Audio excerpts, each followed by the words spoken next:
Hello and welcome back to the Toffee Blues podcast. This is, of course, your source for all things Everton. I, as I'm always joined by Ellis Nordhoff. Ellis, how you doing, mate? I'm really good, thanks. How are you? Yeah, I'm not too bad. It's about 40 degrees here today, so hopefully we're not all going to melt before the end of this podcast. But we do have a very special guest today. Shamoon joins us from BBC Sport. Shamoon, thank you very much for coming on. How you doing, mate? Thanks for having me on. Yeah, you're right. I think we're melting a bit here as well, over in Manchester. And yeah, we try. I know you tried to get me on last week, but not a good time with the last final week of the transfer window. So hopefully things calm down a bit now that at least the European windows are shut. Yeah, and of course the Saudi Arabian window is going to shut as well, and that's a man that would definitely be getting on to Damari Gray. But before we get to enjoy talking about transfers, as always, we do have to quickly review the match that has just gone. I know it's a bit later in the week once again, but it's our first point of the season on the road. Uh, Strange performance, really, at times. We finally scored two goals, though. Ellis, do you want to just lead us off with this one? How exciting is it? We've scored twice. We're getting carried away. Well, that's the thing that I'm going to take from it to start with. The fact that we scored two goals was a big positive. Of course, we'd have wanted to win, and on paper, really, you look at that as an away game that you probably need to win, and it's disappointing that we didn't, but scoring two goals was important. We looked better than we have done, especially compared to the Villa game, the previous away performance. And now that's two away games on the bounce where we've scored two goals. So I'm feeling okay after it. I just wish we'd have won it because it's always important to get that first win. Yeah, and I mean, it ended up 2-2. That Jordan Pickford goal was just so unfortunate. I think, other than that, defensively, I thought we were okay, really. I thought we were the better side across most of the game. I know that the XG will be kind of skewed because Decore's chance, you couldn't miss it, really. So that's surely just gone down as a one. But Shireen, I'm not sure what you thought about the game yourself. I don't know. It's weird to get excited over a draw, but the fact that we finally scored this season and it is our first point on the board after four games. What did you make of it? Yeah, just starting off with Ellis's point, the other one is only Doncaster, so don't get carried away. Yeah, too much. But you're right. Once they fell behind at half time, the feeling with Everton is always that they're not going to get back into the game and they don't score many goals. So scoring two was a great positive. And I think it could have gone either way.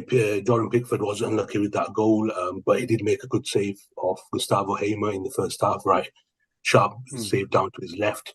Then in the second half, there was a chance from Luke Thomas at the far post volley, which he had to keep out. And then obviously the triple save right in the dying minutes of Ollie McBurney. But then, Everton had their chances as well. And maybe if Danjuma had a bit of composure in that final third when he got played through by Beto, could have been a different outcome. You mentioned Decore's chance as well. So one that could have gone either way, but I know that speaking to Daesh afterwards, he was disappointed that they didn't come away with all 3 points. But measuring how Everton are going to be this season, it's sort of one fixture that they had to get 3 points from. I think. Unfortunately, we've already had three of them in the season so far. So it looks like another season of struggle. And Sheffield, the likes of Sheffield United, Wolves, Fulham that Everton have played this season, they're the games that you need to pick all 3 points up from, because then you see what you've got coming up. You got Arsenal next game, and I know they beat them in the first game of Dyche's era last season, but they played pretty well against United, got that win. They can go for 100 minutes. Whether Everton can match that next Sunday. yeah, absolutely. And the point that you just touched on with Danjuma there and a bit of composure, I think we've seen flashes of Danjuma so far, Ellis, but I think we're maybe waiting for the complete performance. There was the chance where he was kind of through on goal. It was like a 4v2 or something. And I think that, maybe his decision making could be better. I think he's a very exciting player, but not quite the finished article from him so far. Yeah, I think the manager has said, though, he's not fully up to speed yet. He's still getting fit. If we remember, he did get a slight injury in pre-season. So I think there's more to come from Danjuma. Things that I've liked so far, though, is just his ability to gamble and be in a place where other wingers in the past haven't been for us. I think a lot of previous wingers for Everton wouldn't have been there to gamble on that ball and score that second goal for us. So I think that's a big plus. I think he is a goal scorer, isn't he? He isn't just a winger who stays wide and doesn't get involved. He wants to be involved, and I think he has that natural attacker's instinct. But decision making wise, yes, there are a few concerns. I think when he went through and he had a few options really to square it and he didn't, but hopefully that'll come with understanding between the players. I think he's likely to form quite a good partnership with Beto, and he seems to get on quite well with Amadou Onana. I was in the away end and I saw when he scored, he came over with Amadou Onana and they both did their Cobra celebration. So, so yeah, I think they get on as well. So hopefully it's when more partnerships form, perhaps his decision making might improve. But the main thing for me is he just looks like a goal scorer. And of course, we know that that's exactly what we need. Yeah, I think just on that, the it seems all doom and gloom around the club, but I think there are positive signs around players who want to be there now, like Danjuma. Uh, they went back in for him after going to Spurs in January. He wants to be there. Beto, I think, is going to be a fan's favourite in the next few years. That hopefully he's at the club. You see the passion Doucouré brings on Onana, always patting his chest and stuff. I think that the players that want to wear the shirt, and as you mentioned, once those partnerships grow in the next few months, I think there's good signs that the club can, pick up from where they are at the moment. It's just that it's such a threadbare squad at the moment. A couple of injuries here and there, and that could derail stuff quite badly, I think. Yeah, a threadbare squad is definitely something that we can get onto in a moment when we talk about transfers, isn't it? And I completely agree. Is that I think generally, if we had a fully fit starting 11, I think when you look at that, I think we look fine for the season. The problem is that we've already wasted these really valuable opportunities for points. And me and Ellis have been saying this for a few weeks now. It's like there does seem to be everything there. And the Fulham game, we created more than enough chances to win the game. Against Wolves, it was a bit less like that, but we still probably slightly edged it. And there have been reasons to be positive. I know that we've only got 1 point from 4 games and just managed to squeeze past Doncaster in the end. There are reasons to be positive. I think we will pick up for the rest of the season. I think it's so important to at least get a point before the international break. It looks terrible on paper if you go into the international break without any points. And one isn't ideal, especially looking at the fixtures that we've had. And we definitely should have picked up more points. Maybe that's something that we regret a bit later on in the season. But overall, I think if we finally started scoring, if we can just continue that form after the international break, I think we'll be relatively all right. I think we will be in amongst it for quite a while. I'm not saying by any means that we're going to be safe by January, but I think there's reasons to be positive. We know that me and Ellis were getting very excited about Beto last week and didn't end up scoring, Ellis, but he put in a very decent performance anyway. Oh, he put in a real shift, didn't he? He just built on what he did against Doncaster. And like Shamoon said before, yes, it was Doncaster, but I was really pleased with that goal that he did score. It was just a very calm finish, regardless of who it was against. And then in the Sheffield United game, he showed that he can do it at the Premier League level. Yes, he's raw. Yes, he's just getting into the Premier League now, still needs to adjust, but he seems to have all the hallmarks of a really useful striker for Everton, whether that's his hold-up play, his tenacity, his pace as well. He's one of the fastest players for someone of his size that I've seen in quite a while. He really has that. I think the hunger makes him look quicker as well because he is just so desperate to get onto anything. And the fact that he can do so many different things up front gives us such a great option, whether it's receiving it to feet and knocking it around the corner, whether it's just charging forward with the ball or being in the right place to put the finishes away. He wasn't perfect in that game by no means. He did miss that one. I think it was in the first half, which he should have done quite a lot better with. But I think he's going to be a really important striker for us. And it just means now that we don't have to bank on Dominic Calvert-Lewin being fit for every game, which is a lot fairer on Calvert-Lewin, and it's just a lot better for the club in general. Yeah, I was just taken by his passion.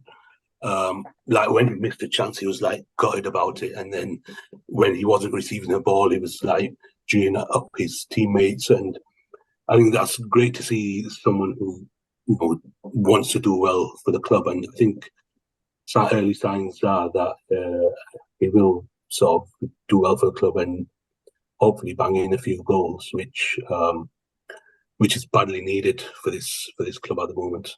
Yeah, definitely. I mean, 6'4", was it 7 out of 10 dribbles completed on the day? It's just ridiculous. I mean, when the links were made, we all kind of maybe made a quick assessment on him. He's going to be a big lump up front, kind of similar to Calvert-Lewin, but obviously we hadn't watched him. We didn't know anything about him clearly because, as you said, Alice, his tenacity, his hunger to win the ball back. He's absolutely rapid.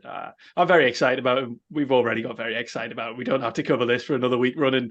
He was. I don't mind talking about him.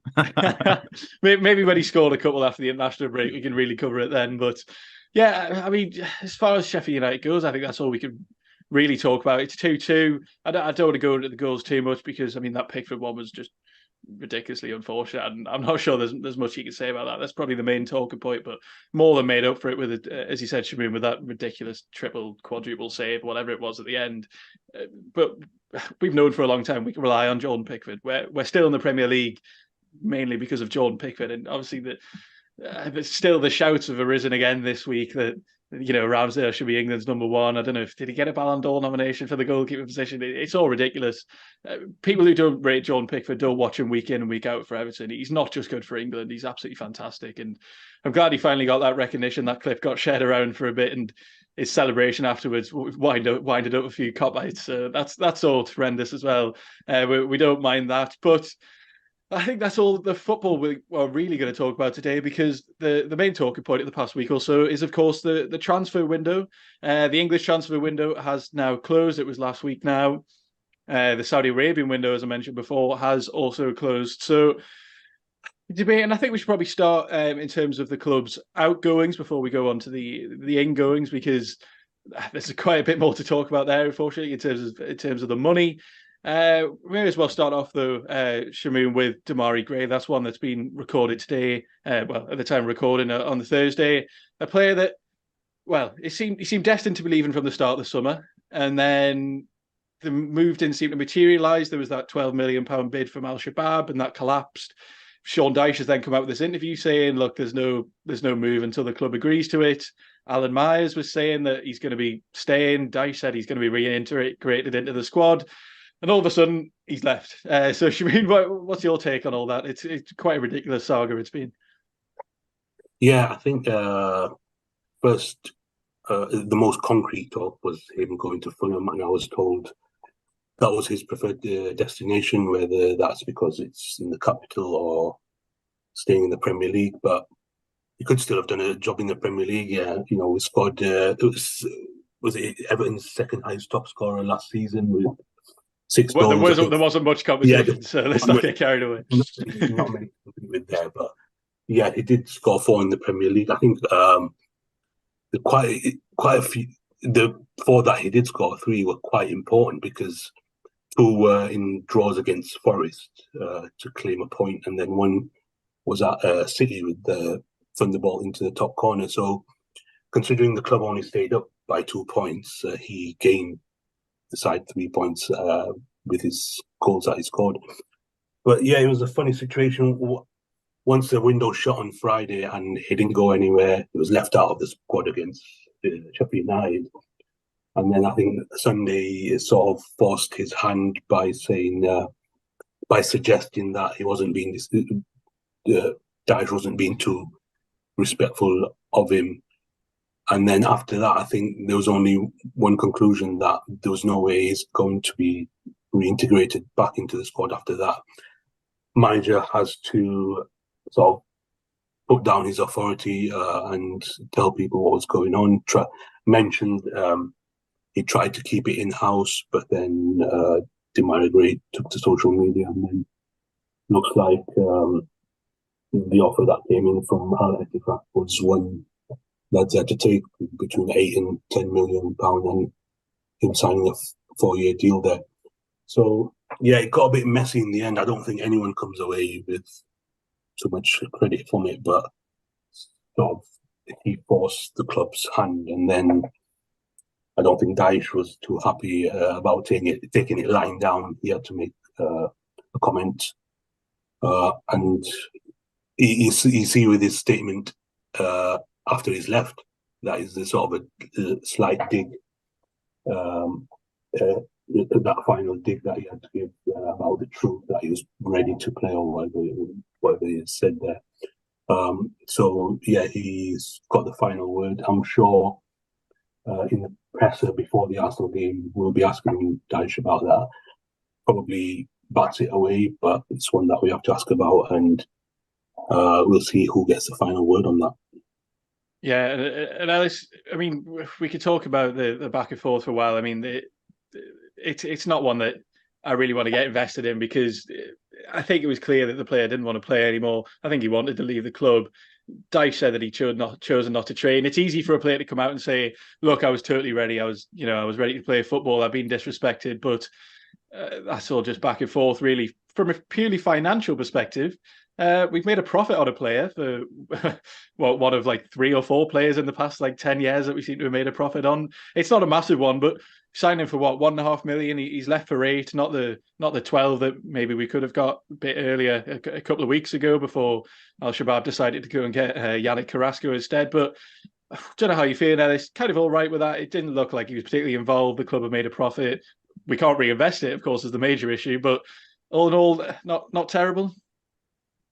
Yeah, it's a shame the manner that he left, and it seems a lot of that may have been due to his behaviour from what the official channels are saying about his not wanting to train, not wanting to play. And it's a shame that it ended this way, because he's a signing that I'd probably look back on and go, that was a fantastic pickup. And it was in a window where we barely spent any money at all. And to bring him in for 1.5 million, he wasn't an excellent player for us, but no one could argue that it wasn't a bargain for 1.5 million. And he flattered to deceive quite a lot, didn't truly unlock his potential. I think there's a lot more talent there than he actually manages to get out. And that's a few clubs now where he hasn't truly exploded as a player. But, you see he gets his annual wonder goal, which is great for us to see. But then if that's not happening week in, week out, and if you haven't got consistent performances, then it's probably time to look elsewhere. And for him, he's going to Saudi, he's going to earn lots of money and hopefully reinvent himself over there. And I wish him all the best, but from our end, it looks like he isn't quite the winger that fits into the Sean Dyche system. And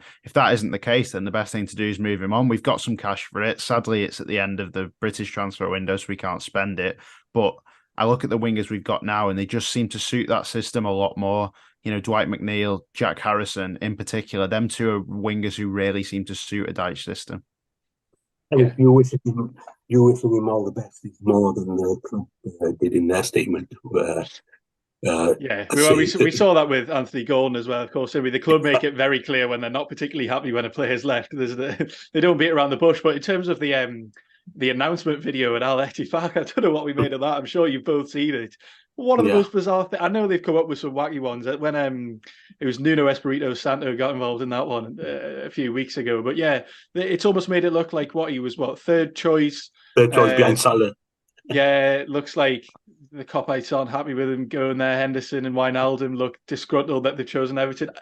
What on earth is that? I've literally got no idea. The way it was done was so weird, because it was as if they were basically saying, "Oh, yeah, we really wanted Salah to come to the Saudi Pro League, but we've got Damari Gray instead." It's like, what a great way to announce a player. I'm not really sure about that. No, maybe just a sense of humour that we don't get. I mean, outrage if that happened, and if Everton released an announcement video like that for a player. Very bizarre, but yeah, that's probably one of the funniest things about the whole situation, because and as you both said, it is just, I guess it's a bit of a shame it's ended this way. The club they've not wished him good luck. They've not wished him good riddance. They've just said that the deal is done, and I think that's probably because of the way that he's conducted himself in this window. But another winger that has departed wasn't a winger for much of last season, but was primarily used as a winger under Dyche. On deadline day, Alex Iwobi did depart for Fulham for around £22 million. And Alice, last time we spoke, it was the day before deadline day, wasn't it? And we said that, it looks like Iwobi's probably going to leave, but there's no way we don't get a replacement for him.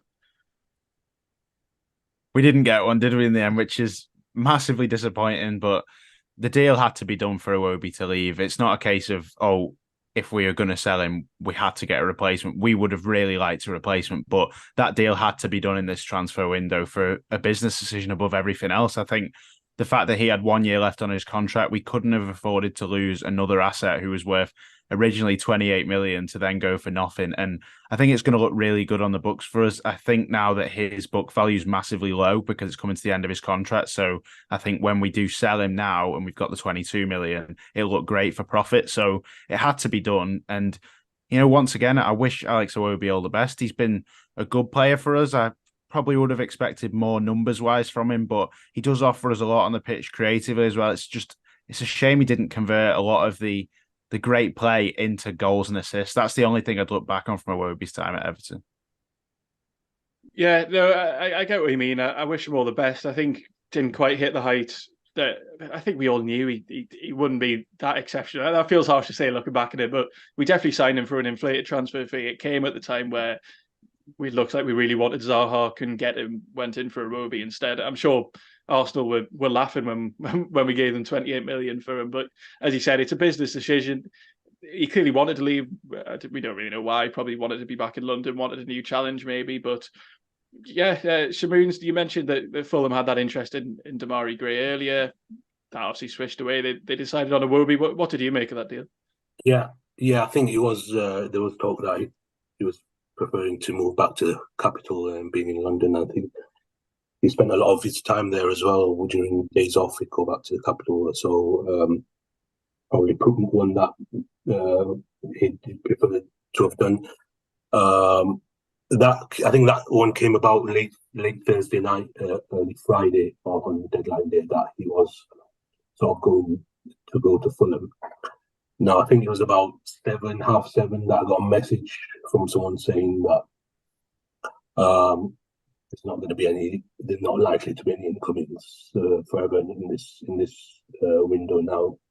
Beto was the last one to come in, so why people stayed up until 11 o'clock hoping for something to happen. You could have had an early night, lads. You told everyone, didn't you? I saw your tweet telling us to get some sleep out of the Sheffield United game.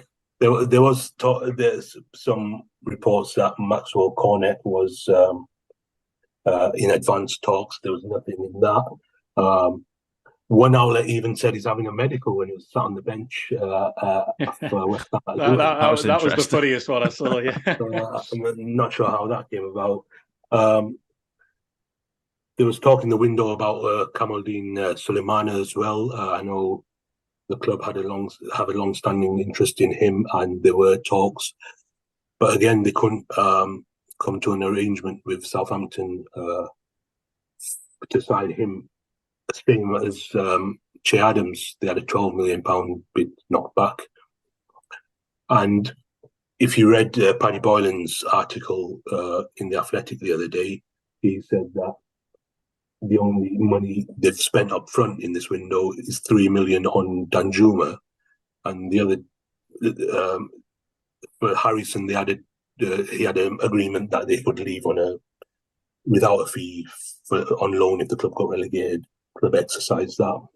Beto and Shamiti payments that don't come out until the next financial window. So you can see the club's financial situation.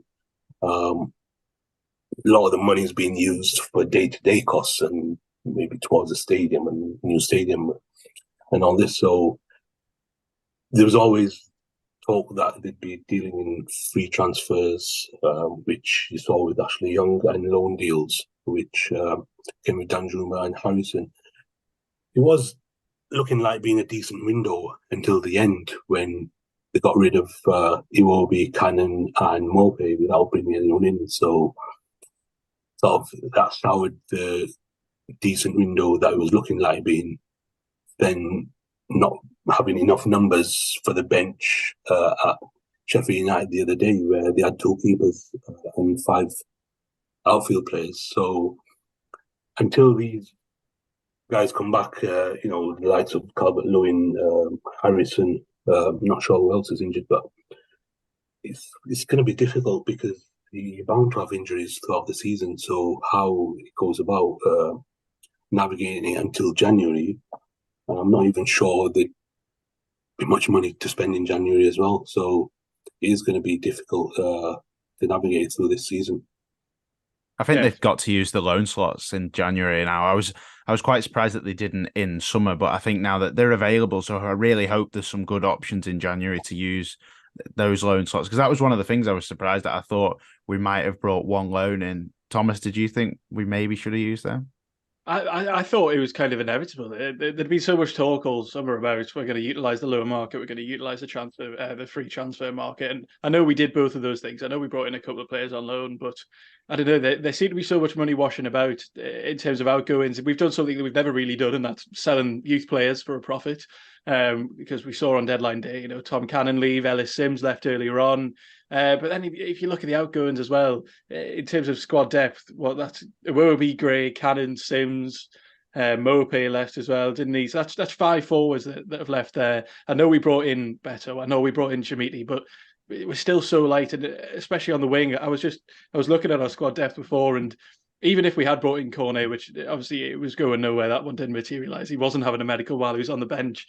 He would be another left-sided player, and I thought we'd definitely delve into the loan market for a right winger, really, because I mean Harrison's really the only the one that could play there. I know McNeil can, but he's featured more on the left as well. But I don't know.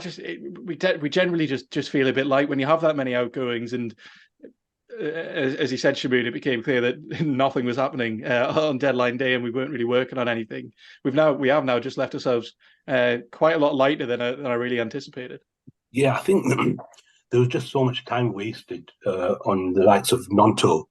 Leeds had made it clear, 30 million, we want that. Are you going to pay it or not? They had 2 bids rejected early in the transfer window. Thursday night was my information that they put in a bid of 30 million euros, which works out about 25.7 million pounds. Still not hitting Leeds' mark. Still, Leeds were adamant they weren't going to sell him. Well, Nonto tried forcing his way out, did his best to try and manufacture a move to Everton. Missed three games, was made to train alone, put in a transfer request. Still, Everton didn't hit the fee that Leeds had set. So there was so much time wasted in that they could have maybe looked elsewhere for an income in there. There was chat about others as well, like El Bilal Toure now, because Atlanta got the fee for Hoyland, blew Everton out of the water with the transfer fee there. And unfortunately, he's got injured now, so maybe his stuff like that happens. So yeah, if they moved on from the Nonto chase earlier, Rodrigo was another that they sort of one of their primary targets that they wanted to get in, but Al Rayyan, the wages that they offered, Everton couldn't touch it, type of thing. So yeah, maybe if they looked at other targets early in the window, the numbers could have been boosted. And my information that I got, they chased Nonto right until the last day, and they couldn't get a deal. Then, which sort of is a shame, because had they looked maybe Suleimana, who wanted to move as well, could they have done a loan deal there? It's all ifs and buts. We'll never know what could have happened. Yeah, I'm glad we've seen they the didn't club bite do on a that few of them, before. though. Yeah, we've seen the club do that before, though, haven't we, Alice? I mean, it was Kurt Zuma a few years ago where we had a hard set on him. We went after him for months and months. Didn't end up getting him. Ended up late at centre half. It's now Nonto. This one's gone on for weeks and weeks. We've spoken about it endless times. I did think it might just materialise eventually. When the Iwobi money came through, maybe the club might just end up splashing what Leeds wanted. I'm maybe glad that they didn't just throw every penny that we had at him, but yeah, seemingly a bit of an odd one for Nonto now, Ellis. We can finally sit back and relax in the fact that we know he's not coming. He's unlikely he's going to come in January, but now we've not got him. How do you feel about that? I'm glad we didn't splash the cash. I'm glad that the approach has been much more sensible in this window. We didn't splash the cash on Nonto because we valued him at a certain price and didn't pay it. That's what clubs like Manchester City do. If they're not at the value that we set, then we don't pay it. We move on. The likes of Moussa Dembele, Rodrigo, like Shamoon mentioned, these players are demanding astronomical wages, and we didn't match them, and I'm glad we didn't, because we should have a set wage structure and a set fee that we want to pay for a player. And if we don't, if it goes over that, we shouldn't be forced to. And I think that's the best model for the future. So I think a lot of credit has to be given to Kevin Thelwell, Dan Purdy, for the way that they've dealt with this window. And we haven't spent a lot of money, but to think we've got those 5 players and have only had an outgoing of £3 million in this window, I think is quite impressive. Yes, we'd have liked a few more, but what they did do, I think, can't be criticised. Yeah, absolutely. I think it had all the hallmarks of a pretty solid window, and we knew that as well. I think it started off brightly. Getting that Danjuma loan was so important. But I will want to delve into incomings a bit more. But we are going to head for a quick break. Join us in the second half of the podcast, where we're going to be talking about everyone that came into the club, and might even briefly talk about some football far beyond us in the international break and who we might see again. So join us in just a moment. Hello and welcome back to the second half of the Toffee Blues podcast. Again, joined by Ellis and Shamoon. Of course, in the first half there, we discussed a bit about Sheffield United. We talked a lot about the outgoings from the club. But of course, we did make a couple of signings. And just before the break, Ellis, there you were touching on the pretty impressive work done by the recruitment team that, and as you touched on as well before, Shamoon, that we have actually only spent 3 million in this financial year. I know that Chamiti and Beto came in for around 30 million combined between them, but none of that's been spent in this summer. So I don't know, Ellis, if you had to give the incomings a grade in terms of both the financial aspect and how they've improved the team, what would you give them? Well, for the financial aspect, I think that bumps it up a point. For £3 million, I'd give it an 8. For £3 million to get 5 players in, I would give it an 8. I think that is just superb. How they've managed that, I really don't know. The Beto deal is pretty incredible, to be fair. We're not paying a penny in the first financial year. And then Yusuf Chamiti, he's a development signing, like they say, and it might save us some money in the long term on a striker. Hopefully he develops into the striker that we want him to. And then, striker's such a pricey position that if you can bring someone through that you've bought for cheaper, then that's ideal, really. Ashley Young is a solid signing. He brings a lot to the dressing room, experience. It will only be for a year. It's a bit of a stopgap, but I'm okay with that one. And then Harrison and Danjuma are just 2 brilliant loan deals. Danjuma is probably the best loan you could have got. And Jack Harrison, we took advantage of a really clumsy, weird clause from Leeds that has really affected their window. Yeah, absolutely. I mean, when you look at Leeds outgoings, if you just look at the list, they're all just loans. Seemingly, the majority of their squad has just been picked apart by loans. Unfortunately, Nonto didn't negotiate one of them into his contract, so we might be in a very different position now. But Shamuna, as we've said, 3 million spent. We brought in plenty of money between Iwobi and Gray and Cannon and Sims. We were making money on the youth products as well. It kind of just sums up where the club is at the moment. That yes, they've done a very good job to manage to only spend 3 million, but we were hamstrung in that most clubs didn't exactly want the Everton Klarna payments of about, we'll give you £1 up front and then we'll pay the rest over the next 15 years. Yeah, I won't give it as high as an 8. I'd probably give it a 6. 6. Yeah, because you're still gonna have to pay for these guys one day. Yeah, true. It's just pushing the problem down the road, isn't it? Like, come April, if the investment stuff isn't sorted, how are you going to pay for Beto? How are you going to pay for Chamiti? 35 for Beto plus 15 is what I was told for Chamiti. So, still significant portion of cash will be going towards Udinese and Sporting Lisbon come the next financial year. Another reason I gave it a 6 because I reported in June, I think, that there was interest in Beto. Could they have got him in earlier? If he was there for the Wolves and Fulham game, would there be a different result? From 0 points to maybe picking up 6 points from those 2 games. All ifs and buts. As you mentioned, the signs that they have brought in, I think they're like. And another reason for being a 6, Harrison is injured. He's not going to play until maybe until after the international break. Will he be fit for Arsenal? We don't know yet. So yeah, Ashley Young solid signing on a free, but he's 38. He's not a long-term signing, is he? But he does bring that short-term sort of authority and influence on that dressing room. Danjuma's probably one of the out of Beto and Danjuma, the two sort of most eye-catching signings. Danjuma's probably the one that is the most exciting one that I'm most excited to see. Having seen what he's done at Bournemouth, Villarreal, didn't quite work for him at Spurs. But once he gets up to speed, I think he'll be really exciting coming from the left. Works, as we mentioned, on his decision making. That'll come once he's in full flow. And excited to see what Harrison brings.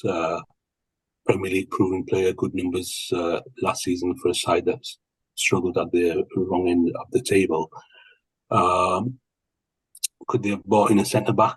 I was up against the mighty Di Marzio during the transfer window, where he reported that the club were interested in signing Nico Elvedi from Gladbach, and talks had taken place. I was told that was nonsense and got a lot of stick for that on Twitter. That's the information I got, and he's not in a blue shirt, is he? So,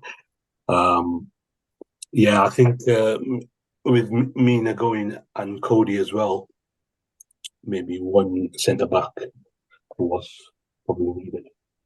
Yeah, no, I agree. I probably couldn't give it as high as an 8 for the reason that one of the reasons that you just mentioned there, that the squad wasn't ready for the start of the season, and if we had those goals, if Beto was there and he'd be bedded in now already fully, you'd say if Danjuma came in early, but he wasn't quite fit at the start of the season, and Jack Harrison, as you mentioned, injured until after the international break. The squad wasn't ready for the start of the season, unfortunately. I think it's easy to look back and say, look, the deals that we've done are pretty impressive. We're all very excited about Beto.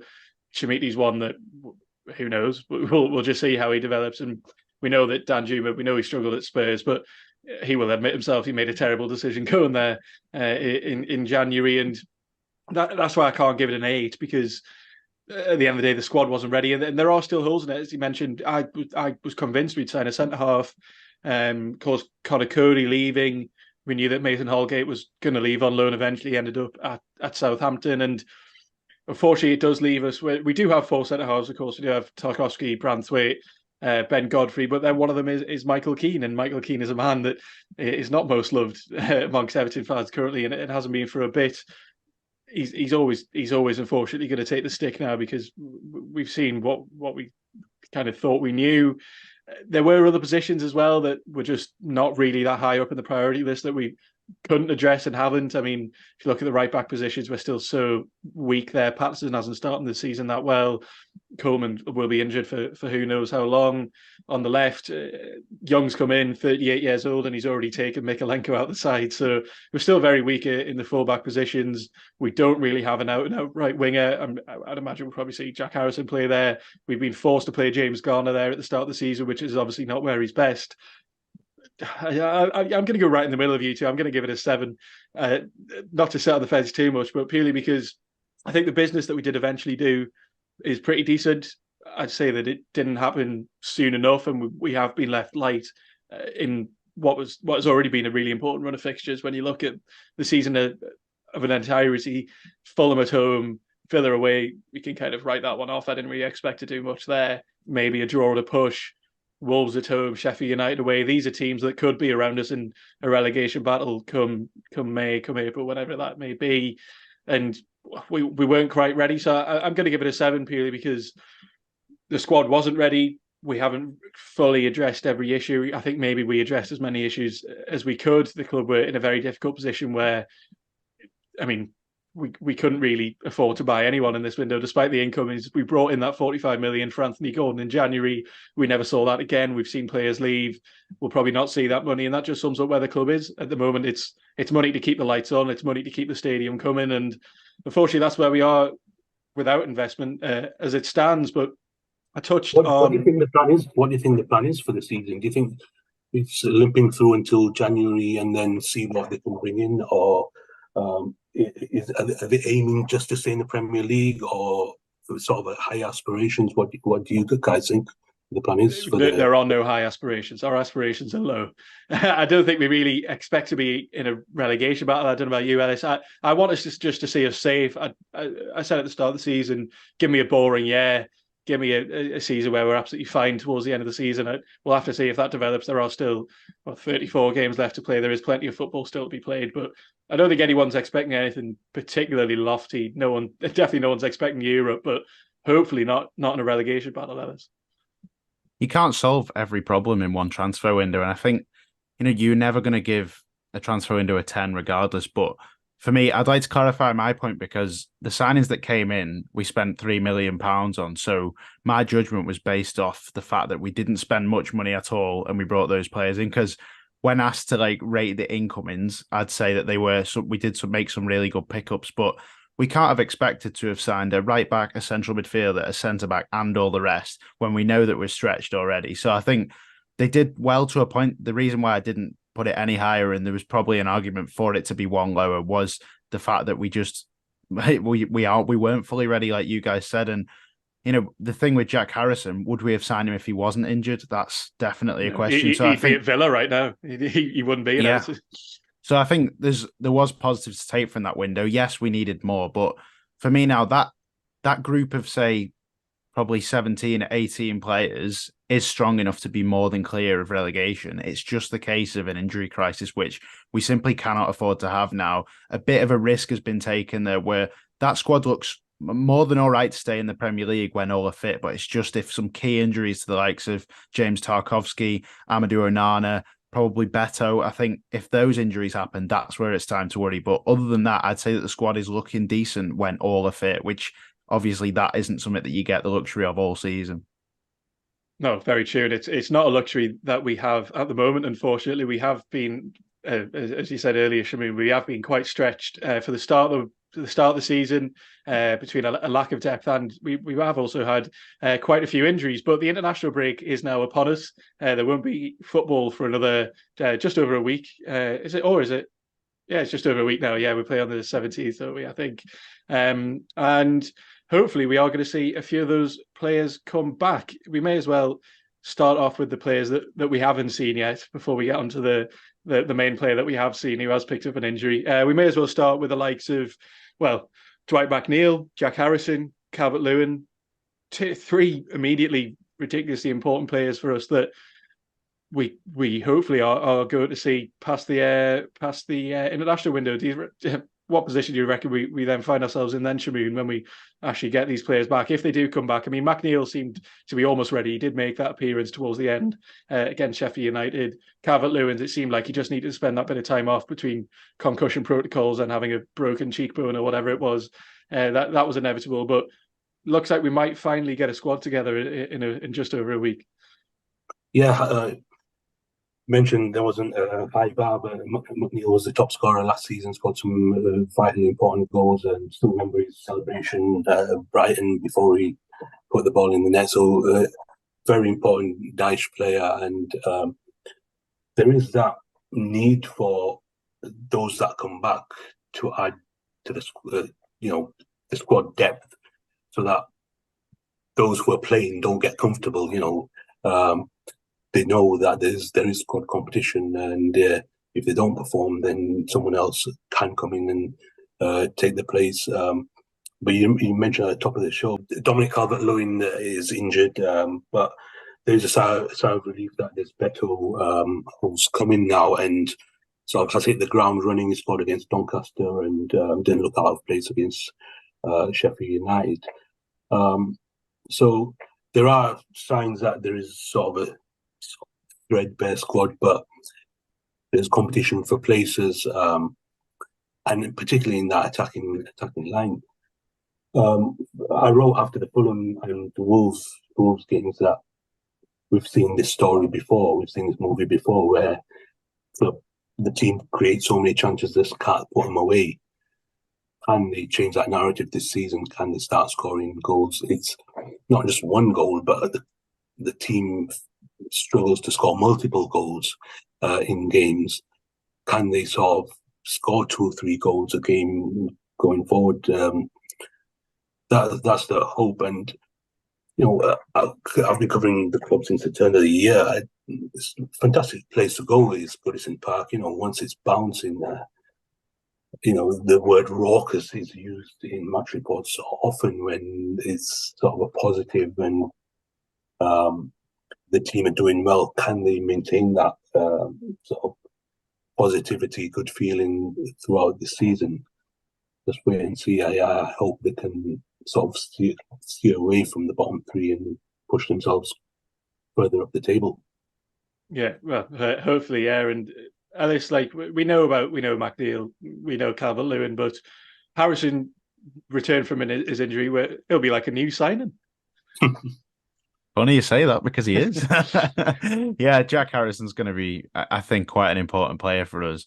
Just back to Calvert-Lewin and McNeil, they are huge players to be out injured. We do have to remember that. I don't think, during a time when we get beat and there's a lot of negativity around, I think sometimes the whole picture isn't always looked at. And Dwight McNeil and Dominic Calvert-Lewin are crucial players for Everton that are now coming back after the international break. And Jack Harrison is coming in, who we haven't seen yet, but he gave me enough at Leeds to suggest that he's going to be a useful player for us. 5 goals, 7 assists last season. That's very productive compared to the rest of our squad. I think he's got an absolute wonder shot on his left foot, which is going to be massively vital for us, because if he can just pull off something like that in a game where perhaps we're struggling to carve teams open, we've got that lethal weapon perhaps. But he's an industrious winger. He's similar to Dwight McNeil in that sense. I think he's going to work hard, which is going to massively benefit the fullbacks. I think this might be the time where Nathan Patterson starts to improve, because he's currently been playing with a central midfielder on the right, which surely would be difficult for both players.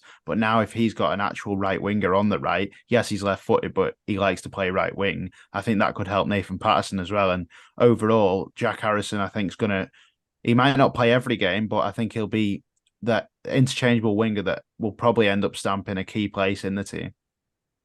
Yeah, I'm very excited about Harrison, not necessarily because he's the flashiest of players or anything, but he seems reliable, as you said before, Shamoon. He put in good numbers in a team that really struggled last year, and that's always good to see. I mean, when Calvert-Lewin comes back, do we see both him and Beto up front? I mean, that could be mighty. I'm not really sure. Wow, that'd be all right. I'm not really sure how Dyche will go with that, because we've seen Decore be the one to push up alongside him, and if it's Beto and Calvert-Lewin, it'll be a slightly different dynamic, definitely. But there is one player. That's your Ashley Barnes and Chris Wood, isn't it? Well, yeah. Upgraded form.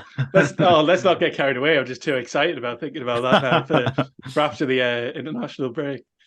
I mean, it's just crazy for fans. Striking options. Oh my God! I actually got 3 players to choose from up front: Shumiti, Calvert-Lewin, and Beto. I mean, this is sort of beyond your wildest dreams. Having so much. So many strikers all at once, and none of them are Neil Maupay, so that's always exciting. But one player that we do have to talk about, he did withdraw from the England under-21s, is Gerard Branthwaite. He's nestled his way into the team. He started to build up that partnership with Tarkowski.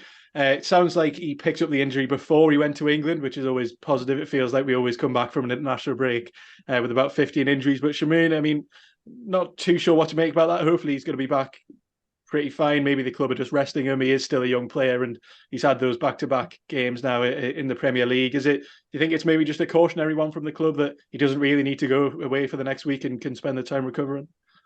Yeah, hopefully just a precautionary one, and he can spend the week at Finch Farm, hopefully in full training. The players have got a few days off at the moment. Those who are not on international duty, I probably think they'll come back in Monday, do some fitness work. They can't do much tactics work when a lot of the players are away, but they didn't start the first 2 games, was it, this season?